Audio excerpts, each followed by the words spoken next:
Hello and welcome to another season and another edition of the FRF and FPMA Legislative Video Updates. My name is James Miller, Communications Director for the Florida Retail Federation, and joining me as always is Samantha Hunter-Paget, our General Counsel and Vice President.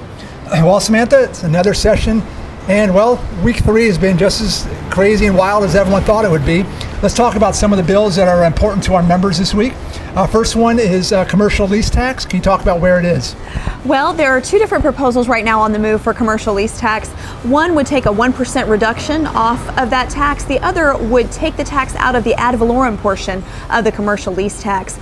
Both of those provisions are a possibility. Ultimately, this issue will end up in the tax package, which has not yet really started to move or really started to crystallize. But we're really excited to see some motion on that issue because it is so important to the membership. Definitely. And another issue that's new to Florida Retail Federation, our members, is medical marijuana.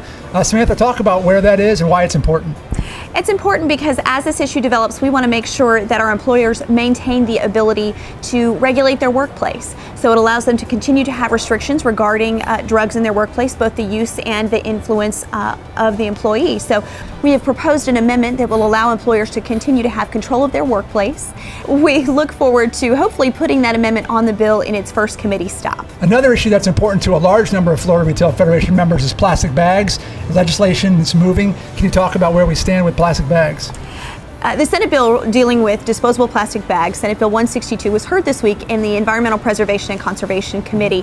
It would allow communities of less than 100,000 citizens who are coastal to ban or otherwise regulate plastic bags.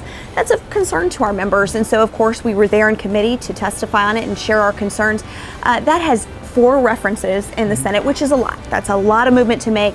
This was just its first committee of reference. We don't think that it will get legs and eventually pass, but we always welcome the opportunity to have the conversation and share with the legislature why we don't favor this type of legislation.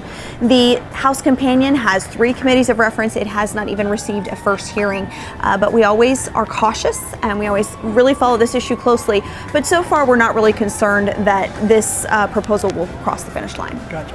And finally, deregulation, beauty industry, very important to our members and those professions. Can you talk about where we stand and some of the changes that have been proposed? The Senate and the House have both proposed broad deregulation packages that address a number of professions: auctioneers, landscape architects, interior designers, and cosmetologists and barbers.